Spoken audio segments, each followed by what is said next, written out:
એ જય શ્રી કૃષ્ણ, જય શ્રી કૃષ્ણ. હારું છે ને? હા હો હારું છે. તમારે બધાને વિચારોને તો કેવા પડે હો. પ્રેમ લગન હાટું હા પાડી દીધી. હા, રાજી ખુશીથી કરી દીધા ઈ હારું. અરે તમને ખબર નહીં હોય, આની પેલા તો બહુ માથાકૂટ થઈ હતી, પણ છોકરી છે ને ટસની મસ ન થઈ. કીધું કે આ બધું મૂકી દે. છોકરી માયની જ નહીં, એટલે તો પ્રેમ લગન રાજી ખુશીથી કરી દે છે. અર ડોલી, તું કઈ જાડી નથી લાગતી. જાડા હોય ને જરીક આમ શરીર દેખાવડો હોય ને ઈ જ હારું લાગે. કઈ પતલી લાકડીઓ જેવા હારા ન લાગે. તું તો બહુ હારી લાગસ મારી દીકરી.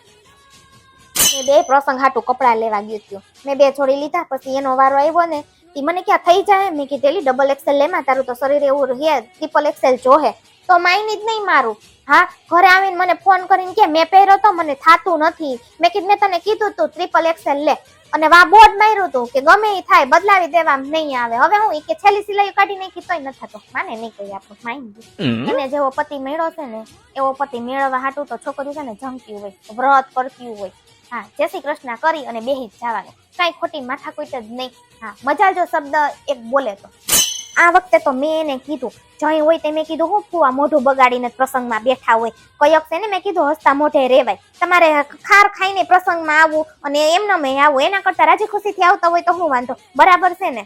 હા, સાચી વાત છે. મેં તો કીધું આ વખતે. લે એલા, તું તો પરીક્ષાની તૈયારી કરસ? ગવર્મેન્ટ પરીક્ષાની તૈયારી કરસ?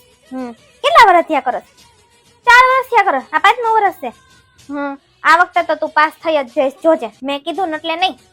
આ હે ને ગમે ત્યારે જે માણસ મહેનત કરતો હોય ને એનું ફળ એને મળે જ. કાં તો વહેલું કાં તો મોડું. હવે તારે 4 વર્ષથી તું મહેનત કરસ તો આ વર્ષે તો મળે જ ને. પાકું લખી નાખજે, તું પાસ થઈ જ જાય. અમાર કાન્યાએ તો પહેલેથી કોઈ દિવસે ને ટ્યુશન જ નહોતું રાખ્યું. હા, ને આપણે કઈ કહીને કે તારે ટ્યુશન રાખવું તો આપણને ના પાડે. હું એને પહેલેથી ખબર જ હતી કે મારા મમ્મી પપ્પા કેટલી મહેનતથી અમને ભણાવે છે. આપણી પરિસ્થિતિ આપણા છોકરા નો સમજે તો કોણ સમજે? બરાબર છે ને? આપણી પરિસ્થિતિ આપણા છોકરા સમજે ની બહુ હારામાં હારું કહેવાય. બાકી બીજાના છોકરાઓને જો તો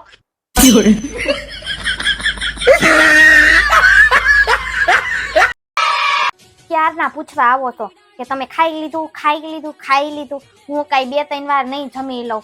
જાઓ તમે બધા અહીંયાથી. હું ક્યારની ફુવા ફુવા કરીને તાર ફુવાને ગોતસ? તમારા ઘરમાંથી કઈ લઈ નહીં લે. તમારી પાસે છે ને એના કરતા અમારી પાસે 7 ગણું વધારે છે. ઈ હુતા તાર ફુવા ગેલેરીમાં ખાટલો નાખી. આ કલાક થયા મારી વાહે પડી ગઈ છે. તમે મેકઅપ કરાવ્યો, મેકઅપ કરાવ્યો. હું મેકઅપ વગર હારી નથી લાગતી એમ? હું કારી છું તમે ધોરાશો હોય એમ ને? કહેવાનો મતલબ તો એવો જ છે ને? હા, મને ખબર છે. જા, મારે નથી કરાવવો મેકઅપ. હું અમને રૂમ આપી દીધો છે એમ? અમ રૂમમાં વયા છે જોજીને. ઈ બધાય હોલમાં બેહીને ગપાટા મારશે. અમને રૂમ આપી દીધો, અમે રૂમમાં વહી છે. એ હાલો, ક્યાં ગયા? ત્યાં ગેલેરીમાંથી ઊભા થાવ. હાલો, આપણને રૂમ આપી દીધો, રૂમમાં વહી જાય. અહીં ક્યાં જાવ છો તમે? ક્યાંય જાતા નહીં હો. આખું ઘર હમણાં તમને ગોતવા આવશે અને પછી એમ કે અમે તો ખાલી પૂછતા જ તા. ના ના, હું સમજુ છું ને બધું. ના ના હો, જી થારીમાં આવે ને એ સાનમુનું ખાઈ લેવાનું છે. જો જરા કે કઈ બોલશું ને એટલે આખું ઘર માથે સડી જાય. હા, મને ખબર ન હોય આની. હું ટ્રેનની ટિકિટ? હા, અમે ટ્રેનની ટિકિટ કરાવી લીધી છે હો. પણ તમે ચિંતા ન કરો, અમે વહેલા જ વયા જાહું હો. હાલો, આમ ખબર નથી પડતી એમ કહી દીધું કઈ જવું છે એમ. હાલો, આમ બિસ્તરા ભરો. તમે તો છે ને સમજો જ નહીં. ઈ લોકો એમ કહે છે કે હવે અહીંયા બધું પૂરું થઈ ગયું છે, હવે તમે ઘર ભેગા થાવ. હાલો આમ. અને હા બેટા, યાદ રાખજે, આ તો મારે છે ને કેવું નહોતું, પણ તમારી જમીન છે ને એમાં ફઈની સહીની જરૂર પડશે હો. હજી ધ્યાન રાખજો.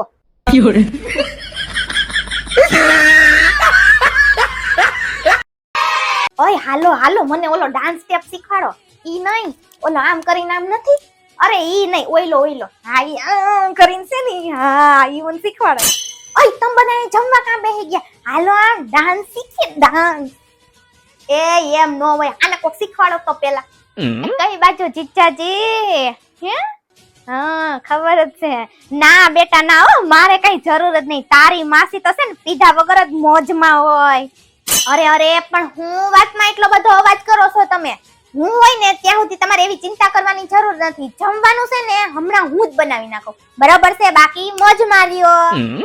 જ્યાં સુધી આ માસી હોય ને ત્યાં સુધી તમારે કોઈ ચિંતા કરવાની જરૂર જ નથી. બરાબર છે? કેટલા જણા રસોઈ બનાવવાની છે? કેટલા? 16. હાલો તમે મને છે ને અડધી કલાક આપી દ્યો, હું હમણાં ફટાફટ રસોઈ બનાવી નાખું. અરે તમે હું પણ ટેન્શનમાં બેઠા છો હે? ઉદાસ થઈને બેહવાનું નહીં, મોઢું ચડાવીને બેહવાનું નહીં. જિંદગી છે ને એક જ વાર મળી છે બેટા, મોજથી જીવી લેવાની. હા તું મને જો, તે મને ક્યારે ઉદાસ જોઈ? જે લોકો પથારીમાં પડ્યા હે ને એ લોકોને પૂછો ને તો ખબર પડે કે જિંદગી એની કેટલી કિંમતી છે. જિંદગી એક જ વાર મળી છે, ભગવાનને છે ને થેન્ક યુ કહેવાનું કે આટલી સરસ જિંદગી આપી છે ને તો હસી ખુશી મોજથી જીવવાની, બસ આનંદમાં રહેવાનું. બરાબર ને? ઓલું ટ્રેન્ડિંગ ડાન્સ આવ્યું છે ને, ઓલું શું કહેવાય એને? હા ફરર ફૂદડી, ઈ બધાય કરે છે, મને શીખવા ફરર ફૂદડી. હું ખાવું છે નાસ્તામાં? માસી હોય ને ત્યાં સુધી તમારા છોકરાઓને કઈ ચિંતા કરવાની જરૂર નથી. જે ખાવું હોય ને એ ફટાફટ ઓર્ડર કરો, માસી એમ ચપટી વગાડતા બનાવી દે, ટેન્શન નાખો. આજ જો આપણે બધા આમ ભેગા થયા તા તો કેવી મજા આવી હે ને જીજાજી? મજા આવી ને? સાચું કહો છો, આ છોકરાઓને મજા પડી ગઈ, તમને મજા પડી ગઈ. આમ હે ને કાઈ ટેન્શન નહીં લેવાનું, જિંદગી એકવાર મળી છે, મોજથી જીવી લેવાની. હો આપણે હું કે છોકરા બાકી